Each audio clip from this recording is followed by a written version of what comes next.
എല്ലാവർക്കും നമസ്കാരം. നമ്മുടെ രാജ്യത്തെ വളരെ സ്പെഷ്യലായ ഞാൻ ഹാൻഡ് പിക്ക് ചെയ്ത എല്ലാവരും കണ്ടിരിക്കേണ്ട ചില സ്ഥലങ്ങളും എക്സ്പീരിയൻസ് ചെയ്തിരിക്കേണ്ട ചില അനുഭവങ്ങളുമാണ് ദ ഇന്ത്യൻ ബക്കറ്റ് ലിസ്റ്റ് സീരീസിൽ ഞാൻ പരിചയപ്പെടുന്നത്. 2023 തുടക്കത്തിലാണ് ഞാൻ അഹമ്മദാബാദിലേക്ക് യാത്ര ചെയ്യുന്നത്. ഞാൻ രാവിലെ ഒരു 6 മണി സമയത്താണ് അഹമ്മദാബാദ് റെയിൽവേ സ്റ്റേഷനിൽ എത്തുന്നത്. ഞാൻ ഈ റെയിൽവേ സ്റ്റേഷനിൽ നിന്ന് പുറത്തേക്ക് ഇറങ്ങുമ്പോൾ തന്നെ എന്നെ കാത്തിരിക്കുന്നത് ഒരു മനോഹരമായ കാഴ്ചയായിരുന്നു. നമ്മൾ ചില കാഴ്ചകൾ കാണുന്ന സമയത്ത് ഈ കാണുന്നത് റിയലാണോ എന്നറിയാതെ അതിശയിച്ച് നിൽക്കാറില്ലേ, അങ്ങനെ ഒരു മൊമെൻ്റ് ആയിരുന്നു അത്.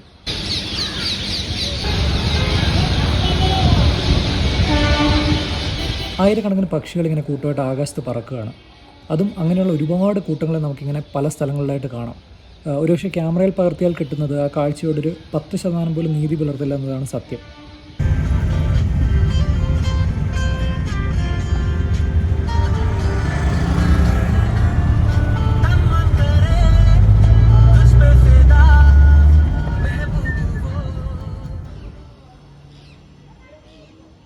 ഞാൻ Airbnb വഴിയാണ് എൻ്റെ റൂം ബുക്ക് ചെയ്തത്. റോണക് എന്ന ഒരു മ്യൂസിക് പ്രൊഡ്യൂസറിൻ്റെ വീട്ടിലായിരുന്നു എൻ്റെ താമസം. Ronak say hi. രാവിലത്തെ ബ്രേക്ക്ഫാസ്റ്റ് ഉൾപ്പെടെ ഒരു ദിവസം 800 രൂപയായിരുന്നു ചാർജ്. അദ്ദേഹവും ഭാര്യയും താമസിക്കുന്ന ഈ വീട്ടിൽ തന്നെ അദ്ദേഹത്തിൻ്റെ ചെറിയൊരു സ്റ്റുഡിയോ സെറ്റപ്പ് കൂടിയുണ്ട്. 3 നിലയുള്ള ഒരു പഴക്കമുള്ള അപ്പാർട്ട്മെൻറ്റ് ബിൽഡിങ്ങിലെ 3 മുറിയുള്ള ഒരു ചെറിയ വീടായിരുന്നു അത്. ഇത്തരത്തിൽ അടുത്ത് കുറേ അപ്പാർട്ട്മെൻറ്റുകളുള്ള വസ്ത്രപ്പൂർ എന്ന സ്ഥലത്തെ ഒരു റെസിഡൻഷ്യൽ ഏരിയ ആയിരുന്നു ഇത്. പലപ്പോഴും ഇത്തരത്തിലുള്ള വീടുകളിൽ Airbnb വഴി താമസിക്കുന്ന സമയത്ത് നമുക്ക് വളരെ സ്പെഷ്യലായ ഒരു എക്സ്പീരിയൻസ് ആണ് കിട്ടുന്നത്. ഞാൻ പൊതുവെ ഇങ്ങനെയുള്ള യാത്രകളിൽ ഹോട്ടൽ മുറികൾ പ്രിഫർ ചെയ്യാറില്ല. ഈ ബിൽഡിങ്ങിൻ്റെ ടെറസ് വളരെ പീസ്ഫുള്ളായൊരു സ്പേസ് ആയിരുന്നു. ടെറസിൻ്റെ കാര്യം എന്തുകൊണ്ടാണ് പറഞ്ഞതെന്ന് വെച്ച് കഴിഞ്ഞാൽ, ഇൻ്റർനാഷണൽ കൈറ്റ് ഫെസ്റ്റിവൽ നടക്കുന്ന സമയത്താണ് ഞാൻ അഹമ്മദാബാദിലേക്ക് പോകുന്നത്. ഒരുപക്ഷെ അഹമ്മദാബാദിലേക്ക് പോകാൻ ഏറ്റവും നല്ല സമയം ഇത് തന്നെയാണ്.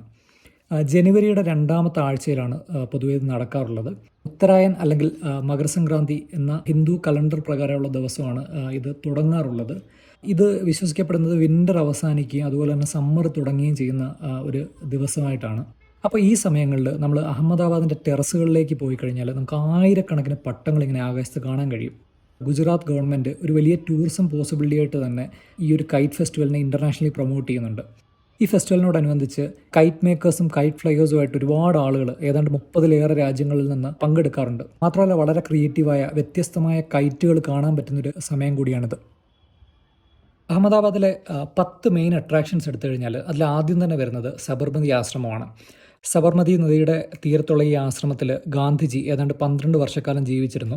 ഇന്ത്യയുടെ ചരിത്രത്തിൽ തന്നെ വളരെ സിഗ്നിഫിക്കൻ്റ് ആയിട്ടുള്ളൊരു സ്ഥലമാണ് സബർമതി ആശ്രമം. അതുപോലെ തന്നെ അഹമ്മദാബാദിൽ സൺസെറ്റ് ഡ്രൈവ് ഇൻ എന്ന് പറഞ്ഞിട്ട് ഒരു ഓപ്പൺ തിയേറ്റർ ഉണ്ട്. നമ്മളൊരു പക്ഷേ വെസ്റ്റേൺ മൂവീസിലും സീരീസുകളിലും ഒക്കെ കണ്ടിട്ടുണ്ടാവും, കാറുകളിലിരുന്ന് നമ്മളിങ്ങനെ ഓപ്പൺ എയറിൽ സിനിമ കാണുന്നത്. അങ്ങനെ സൺസെറ്റ് ഡ്രൈവ് ഇൻ എന്ന് പറയുന്ന ഒരു ഓപ്പൺ തിയേറ്ററും അഹമ്മദാബാദിലുണ്ട്. അതുപോലെ തന്നെ അത്യപൂർവമായ കാറുകളുടെ ശേഖരമുള്ള ഓട്ടോ വേൾഡ് വിൻറ്റേജ് കാർ മ്യൂസിയവും അഹമ്മദാബാദിലുണ്ട്. കാൻകരിയ ലേക്കുണ്ട്, ബാന്ദ്ര ഫോർട്ടുണ്ട്. അതുപോലെ അഹമ്മദാബാദിലെ Jama Masjid, kite museum, Adalaj step wells, 15ാം നൂറ്റാണ്ടിലെ ഒരു ആർക്കിടെക്ചറൽ മാർവൽ തന്നെയാണ് ഈ സ്റ്റെപ്പ് വെല്ല്. അതുപോലെ Akshardham temple, Gujarat science city. അങ്ങനെ നമ്മൾ അഹമ്മദാബാദിൻ്റെ മെയിൻ അട്രാക്ഷൻസ് എന്ന് ഒരുപക്ഷെ ഗൂഗിളിൽ സെർച്ച് ചെയ്ത് വരുന്ന ഒരുപാട് സ്ഥലങ്ങളുണ്ട്. എന്നാൽ ഞാൻ പൊതുവെ യാത്ര ചെയ്യുന്ന സമയത്ത് ഒരു നഗരത്തിൽ പോയി കഴിഞ്ഞാൽ ഇങ്ങനെയുള്ള ഒരുപാട് സ്ഥലങ്ങളുടെ ഒരു ലിസ്റ്റ് ഉണ്ടാക്കി എല്ലാം കൂടെ കാണാനായിട്ട് ശ്രമിക്കാറില്ല. പകരം കുറച്ചും കൂടെ വ്യത്യസ്തമായ സ്ഥലങ്ങൾ കുറച്ച് സമയമെടുത്ത് എക്സ്പ്ലോർ ചെയ്യാനാണ് എനിക്ക് പേഴ്സണലി ഇഷ്ടം. അപ്പോൾ എൻ്റെ മെയിൻ അട്രാക്ഷൻസ് എന്ന് പറയുന്നത് 2 സ്ഥലങ്ങളായിരുന്നു. ലാൽ ദർവാജ എന്ന് പറയുന്ന സ്ഥലത്തെ ലക്കി ടീ സ്റ്റോൾ എന്ന് പറയുന്ന ഒരു ടീ സ്റ്റോളായിരുന്നു എൻ്റെ ആദ്യത്തെ മെയിൻ അട്രാക്ഷൻ. വളരെ വ്യത്യസ്തമായൊരു ചരിത്രം ഉള്ളതുകൊണ്ട് തന്നെ ഈ ലക്കി ടീ സ്റ്റോള് പലപ്പോഴും ആർട്ടിക്കിൾസിലും റീൽസിലും ഒക്കെ ഒരു പക്ഷേ നിങ്ങൾ കണ്ടിട്ടുണ്ടാവും. അപ്പം ഞാൻ പോയിക്കൊണ്ടിരിക്കുന്നത് ലക്കി ടീ സ്റ്റോൾ അന്വേഷിച്ചിട്ടാണ്.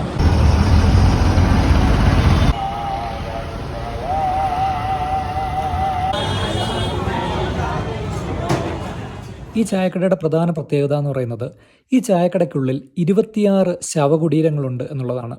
ഈ ശവകുടീരങ്ങൾ 400 മുതൽ 500 വർഷം വരെ പഴക്കമുള്ള മുസ്ലിം ശവകുടീരങ്ങളാണ്. അതുപോലെ തന്നെ ഈ ടീ സ്റ്റോളിനുള്ളിൽ നമുക്കൊരു വലിയ മരവും കാണാൻ സാധിക്കും. ഈ മരം നിലനിർത്തിക്കൊണ്ട് തന്നെയാണ് ഈ ടീ സ്റ്റോൾ കൺസ്ട്രക്ട് ചെയ്തിട്ടുള്ളത്.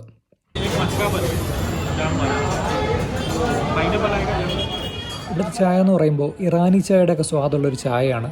അതുപോലെ ഇവിടുത്തെ ഏറ്റവും പ്രശസ്തമായ വിഭവം എന്ന് പറയുന്നത് ബൺ മസ്കയാണ്. ബൺ മസ്കയിൽ തന്നെ നമുക്ക് ഒരുപാട് ഓപ്ഷൻസ് ഉണ്ട്. ബട്ടർ മാത്രമുള്ള ബൺ മസ്കയുണ്ട്, ചോക്ലേറ്റ് ചേർത്ത ബൺ മസ്കയുണ്ട്, അതുപോലെ ബട്ടറും ജാമും ഒരുമിച്ച് ചേർത്ത ബൺ മസ്കയുണ്ട്. ഈ ചായക്കടയുടെ സ്ഥാപകൻ ഇത് ഏതാണ്ട് 60 വർഷങ്ങൾക്ക് മുമ്പ് തുടങ്ങുമ്പോൾ ഈ മരം മാത്രമായിരുന്നു ഉണ്ടായിരുന്നത്. പയ്യെ പയ്യെ ഈ ചായക്കട വലുതായ സമയത്ത് ഈ മരവും ഇതിൻ്റെ ചുറ്റും ഉണ്ടായിരുന്ന ഈ ശവകുടീരങ്ങളും സംരക്ഷിച്ചുകൊണ്ട് തന്നെയാണ് ഈ ലക്കി ടീ സ്റ്റോൾ പണിയുന്നത്. ലക്കി ടീ സ്റ്റോളിനെ കുറിച്ച് പറയുകയാണെങ്കിൽ ഇനിയും ഒരു വലിയ പ്രത്യേകതയുണ്ട്. ഒരുപക്ഷെ എം എഫ് ഹുസൈൻ വരച്ച ഒരു ഒറിജിനൽ പെയിൻറ്റിംഗ് ഉള്ള ലോകത്തെ തന്നെ ഒരേ ഒരു കഫേ ആയിരിക്കും ഇത്. നമുക്കറിയാം ഇന്ത്യയിലെ തന്നെ മോസ്റ്റ് വാല്യൂഡ് ആർട്ടിസ്റ്റായിട്ടാണ് എം എഫ് ഹുസൈനെ കരുതുന്നത്. അദ്ദേഹം ഈ ചായക്കടയിലെ ഒരു സ്ഥിരം കസ്റ്റമറായിരുന്നു. അതുപോലെ തന്നെ അദ്ദേഹം ഇവിടെ ഒരുപാട് സമയം ചെലവഴിക്കുമായിരുന്നു. KH മുഹമ്മദ് ബായ് എന്ന് പറയുന്ന ഇതിൻ്റെ സ്ഥാപകന് 1994 എം എഫ് ഹുസൈൻ ഈ പെയിൻറ്റിങ് സമ്മാനമായിട്ട് കൊടുക്കുന്നത്. വിലമതിക്കാനാകാത്തൊരു പെയിൻറ്റിങ് ആയതുകൊണ്ട് തന്നെ വളരെ സൂക്ഷ്മമായിട്ടാണ് ഈ പെയിൻറ്റിങ് അവർ സംരക്ഷിക്കുന്നത്. അതുപോലെ തന്നെ എല്ലാ ദിവസവും രാത്രി ഈ പെയിൻറ്റിങ് ആ ചുവരിൽ നിന്ന് അവർ മാറ്റുകയും അതിനെ വളരെ സേഫായിട്ട് സംരക്ഷിക്കുകയും ചെയ്യുന്നുണ്ട്. അതിൽ നിന്ന് തന്നെ ഒരുപക്ഷെ പെയിൻറ്റിങ്ങിൻ്റെ വില എന്തായിരിക്കുമെന്ന് നമുക്ക് മനസ്സിലാക്കാൻ സാധിക്കും. ഞാൻ മറ്റൊരു കാര്യം ശ്രദ്ധിച്ചത് എന്താണെന്ന് വെച്ച് കഴിഞ്ഞാൽ ഈ ഏരിയയിൽ നിന്നുള്ള ഡെയിലി കസ്റ്റമേഴ്സിനൊപ്പം തന്നെ പുറത്തുനിന്ന് ഒരുപാട് ടൂറിസ്റ്റുകളെ അട്രാക്ട് ചെയ്യുന്ന ഒരു സ്ഥലമാണ്. ഇത്രയൊക്കെ പ്രശസ്തമാണെങ്കിലും ബേസിക്കലി ഇവിടുത്തെ വിലവിവര പട്ടിക എന്ന് പറയുന്നത് വളരെ ബേസിക്കാണ്. എൻ്റെ രണ്ടാമത്തെ അട്രാക്ഷൻ എന്ന് പറയുന്നത് ഒരുപക്ഷെ ഭക്ഷണപ്രിയരായ ആളുകളുടെ ഒരു സ്വർഗ്ഗരാജ്യം തന്നെയാണ്. ഒരുപക്ഷെ ഇന്ത്യയിലെ തന്നെ ഏറ്റവും സ്പെഷ്യലായിട്ടൊരു ഫുഡ് സ്ട്രീറ്റാണ് മാണിക് ചൗക്ക്. ബാബ മാണിക് നാഥ് എന്ന് പറയുന്ന ഒരു സ്വാമിയുടെ പേരിലാണ് ഈ ചൗക്കിന് മാണിക് ചൗക്ക് എന്ന് പറയുന്ന പേര് വരുന്നത്.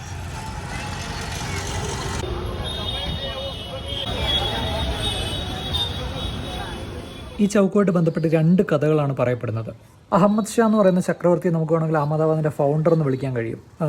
അദ്ദേഹത്തിൻ്റെ പുതിയൊരു തലസ്ഥാനമായിട്ട് ഭാദ്ര ഫോർട്ട് എന്ന് പറയുന്ന ഫോർട്ട് 1411 ഇവിടെ നിർമ്മിക്കുകയും ആ സമയത്ത് ഒരു കഥയനുസരിച്ചിട്ട് ഈ മാണിക്നാഥ് എന്ന് പറയുന്ന സ്വാമി അദ്ദേഹത്തിൻ്റെ അത്ഭുതങ്ങളാൽ ഈ കോട്ടയെ നിരന്തരമായി തകർത്തുകൊണ്ടിരിക്കുകയും ചെയ്തു എന്നുള്ളതാണ് ഒരു കഥ. ആ കഥയനുസരിച്ച് ചക്രവർത്തി അദ്ദേഹത്തെ വിളിച്ചു വരുത്തുകയും ഈ സ്വാമിക്ക് അത്തരത്തിലുള്ള അത്ഭുത വിദ്യകൾ അറിയാമെങ്കിൽ അത് തെളിയിക്കാനായിട്ട് ഒരു ചെറിയ പാത്രത്തിലേക്ക് സ്വയം ചുരുങ്ങാൻ പറയുകയും അദ്ദേഹം അങ്ങനെ ചെയ്യുകയും ആ ചെറിയ പാത്രത്തിൽ അദ്ദേഹത്തെ മൂടി അത് കുഴിച്ചിടുകയും ചെയ്തു എന്ന് പറയുന്നതാണ് ഇവിടെയായിട്ട് ബന്ധപ്പെട്ട് കേൾക്കുന്ന ഒരു മിത്ത്. നമുക്ക് ഈ കഥയുടെ സ്വഭാവത്തിൽ നിന്ന് തന്നെ അതൊരു മിത്ത് മാത്രമാണെന്ന് മനസ്സിലാക്കാൻ കഴിയും. മറ്റൊരു കഥയനുസരിച്ച് അഹമ്മദ് ഷായെ ഈ കോട്ട പണിയാൻ സഹായിച്ചത് ഈ മാണിക്നാഥാണ് എന്നും പറയപ്പെടുന്നുണ്ട്. ഈ ഒരു തെരുവിൻ്റെ ഏറ്റവും വലിയ പ്രത്യേകത എന്താണെന്ന് വെച്ച് കഴിഞ്ഞാൽ അതിരാവിലെ ഇത് ഒരു പച്ചക്കറി മാർക്കറ്റായിട്ടാണ് പ്രവർത്തിക്കുന്നത്. അതിനുശേഷം ഇത് ജുവലറികളുടെ ഒരു സ്ട്രീറ്റായിട്ട് മാറും. ഇന്ത്യയിൽ തന്നെ രണ്ടാമത്തെ ഏറ്റവും വലിയ ജുവലറി മാർക്കറ്റാണ് മാണിക് ചൗക്ക്. ഇവിടെ 100 കണക്കിന് ജുവലറി ഷോപ്പുകൾ അടുത്തടുത്തായിട്ട് നമുക്ക് കാണാൻ സാധിക്കും. രാത്രി ഒരു 9 മണി കഴിയുമ്പോഴേക്കും ഈ ജുവലറികൾ മുഴുവൻ അടയ്ക്കുകയും ഈ ഒരു തെരുവ് സ്ട്രീറ്റ് ഫുഡ് വിൽക്കുന്ന വെൻഡേഴ്സിൻ്റെ ഒരു തെരുവായി മാറുകയും ചെയ്യും.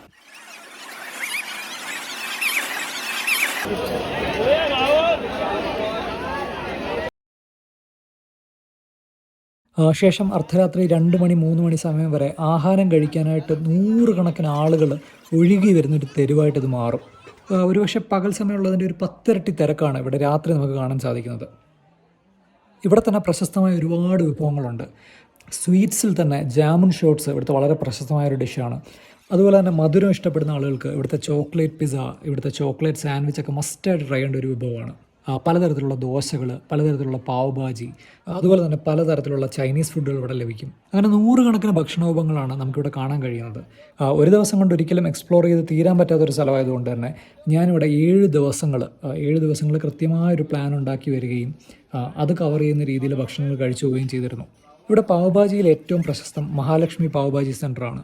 അതുപോലെ തന്നെ പ്രശസ്തമാണ് അഷ്റഫി കുൽഫി വാലയുടെ കുൽഫി. ഇവിടുത്തെ ദോശകളിൽ തന്നെ ഗ്വാളിയർ ദോശ വളരെ പ്രശസ്തമാണ്. ഞാനിവിടുന്ന് ട്രൈ ചെയ്തത് മഹാരാജ മസാല ദോശ എന്ന് പറയുന്ന ഏറ്റവും വില കൂടിയ 200 രൂപ വിലയുള്ള ഒരു ദോശയാണ്. ഈ ദോശയിൽ നമുക്ക് അണ്ടിപ്പരിപ്പ്, കുങ്കുമപ്പൂവ്, നിറയെ ബട്ടർ, ചീസ്, അങ്ങനെ പല തരത്തിലുള്ള വിഭവങ്ങൾ കാണാൻ കഴിയും. ആ ചീസിൻ്റെ ബട്ടറിൻ്റെ ഒക്കെ സ്മെല്ലിന് അടിച്ചു വരുന്നില്ല. മറ്റൊരു ഭാഗത്ത് 100 കണക്കിന് വ്യത്യസ്തമായ മിഠായികൾ വിൽക്കുന്ന കടകളും നമുക്ക് കാണാൻ സാധിക്കും.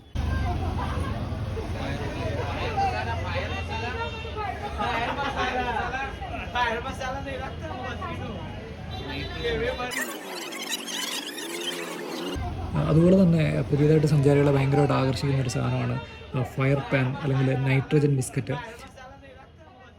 പല ആളുകളും വന്ന് ഈ നൈട്രജൻ ബിസ്ക്കറ്റ് കഴിച്ചിട്ട് വായിൽ നിന്ന് ഇങ്ങനെ പുകവിട്ട് റീൽസൊക്കെ ചെയ്യുന്നത് ഇവിടുത്തെ ഒരു കാഴ്ചയാണ്.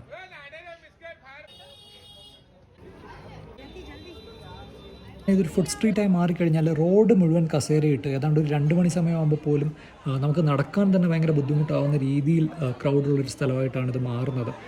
നമ്മളിവിടെ പോക്കറ്റ് അടിക്കപ്പെടാതിരിക്കാൻ പ്രത്യേകം സൂക്ഷിക്കേണ്ട ഒരു സ്ഥലമാണ്. കാരണം അത്രമാത്രം ആളുകളാണ് ഇവിടെ ഒഴുകി വരുന്നത്.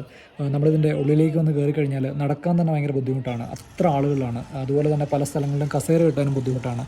അപ്പോൾ നമ്മുടെ ഫോൺ, പേഴ്സ്, അങ്ങനെയുള്ള വിലയുള്ള സാധനങ്ങളൊക്കെ നമുക്ക് സംരക്ഷിക്കാനും വളരെ പാടായിരിക്കും. രാവിലെ ഒരു ജ്വല്ലറി മാർക്കറ്റും രാത്രി ഒരു ഫുഡ് സ്ട്രീറ്റുമായി മാറുന്ന ഈ മാണിക് ചോക്കിനെക്കുറിച്ച് അതിശയകരമായൊരു കഥ, ഇതെങ്ങനെയാണ് ഇങ്ങനെ ഒരു സ്ട്രീറ്റ് ഉണ്ടായതെന്ന് പറയുന്നതിനെക്കുറിച്ച് അതിശയകരമായൊരു കഥ എൻ്റെ അടുത്ത് റോണക്ക് പറയുകയുണ്ടായി.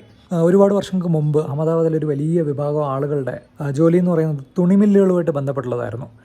ഈ തുണിമില്ലുകളെല്ലാം അടച്ചുപൂട്ടുന്നൊരു സാഹചര്യം ഉണ്ടാവുകയും വലിയൊരു സാമ്പത്തിക പ്രതിസന്ധി ഉണ്ടാവുകയും ഈ നാട്ടിലുള്ള ഒരുപാട് ആളുകളുടെ ജോലി നഷ്ടപ്പെടുന്നൊരു സാഹചര്യം ഉണ്ടാവുകയും ചെയ്തു.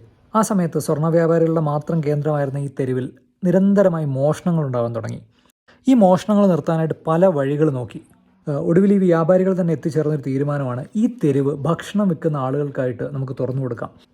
അതിലൂടെ ജോലി നഷ്ടപ്പെട്ട ഒരുപാട് ആളുകൾക്ക് ഭക്ഷണം വിൽക്കുന്നതിലൂടെ പുതിയൊരു തൊഴിലുണ്ടാവുകയും അതേസമയം തന്നെ രാത്രി മുഴുവൻ ആളുകൾ ഉണ്ടാകുന്നൊരു തെരുവായത് മാറുന്ന സമയത്ത് മോഷണങ്ങൾ പൂർണ്ണമായിട്ട് ഇല്ലാതാകുകയും ചെയ്യും എന്ന് പറയുന്ന ഒരു ആശയത്തിൽ നിന്നാണ് ഈ തെരുവുണ്ടായതെന്ന് പറയുന്നൊരു കഥ റോണക്കൻ്റെ അടുത്ത് പറയുകയുണ്ടായി. അഹമ്മദാബാദിൽ ഏതാണ്ട് ഒരാഴ്ച കാലത്തിന് ശേഷമാണ് നാജി, ജസീൽ, ഗൗതമി എന്ന് പറയുന്ന എൻ്റെ 3 ഫ്രണ്ട്സ് അഹമ്മദാബാദിലുണ്ടെന്ന് ഞാൻ അറിഞ്ഞത്.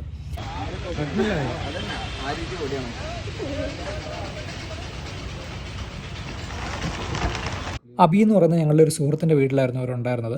അബി നാട്ടിൽ പോയിരിക്കുകയായിരുന്നു. അതിനുശേഷം ഞാൻ അവരുടെ കൂടെ ജോയിൻ ചെയ്തു. അഹമ്മദാബാദിൽ എനിക്ക് മറക്കാൻ പറ്റാത്ത മറ്റൊരു എക്സ്പീരിയൻസ് എന്ന് പറയുന്നത് സബർമതി റിവർ ഫ്രണ്ട് എന്ന് പറഞ്ഞിട്ട് ഈ സബർമതി നദിയുടെ 2 കരകളിലുമായിട്ട് നമ്മുടെ കൊച്ചിയിൽ മറൈൻ ഡ്രൈവ് ഒക്കെ ഉള്ള പോലെ കിലോമീറ്റർ കണക്കിന് നീണ്ടു കിടക്കുന്ന വാക്ക് വേ നമുക്ക് കാണാൻ കഴിയും.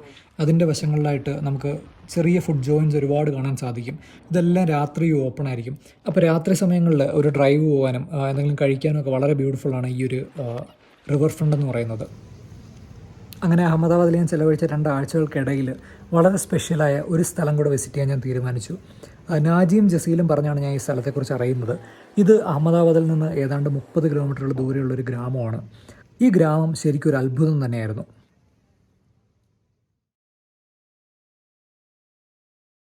വണ്ടി സ്കിഡാക്കി ഫുള്ള് പൊടിയൊക്കെ മാറണ്ട്. പൊടിയൊന്നും മാറത്തല്ലേ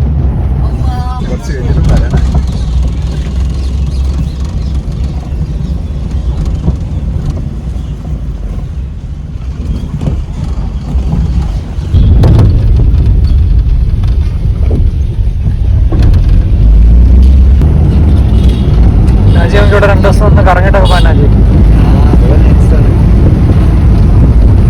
എടുക്കാനാണെങ്കിലും ഓക്കെയാണ്.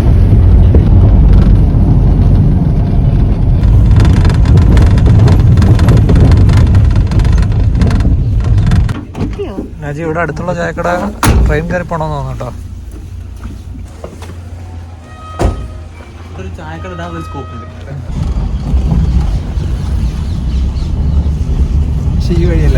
അടൽ സരോവർ ധോൽക്കുണ്ട് കേട്ടോ ഇതിന്റെ വലത്തെ ഭാഗത്തേക്ക്.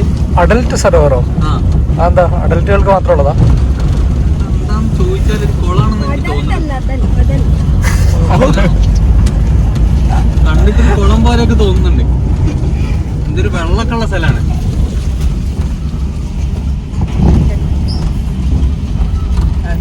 റെയിൽവേ സ്റ്റേഷൻ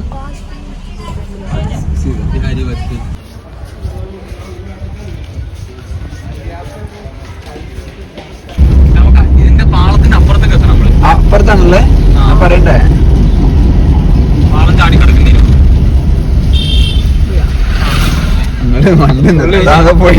ബ്രേക്ക് കൊടുക്കണമെങ്കിൽ ഭയങ്കര ബുദ്ധിമുട്ടായിരുന്നാണ്.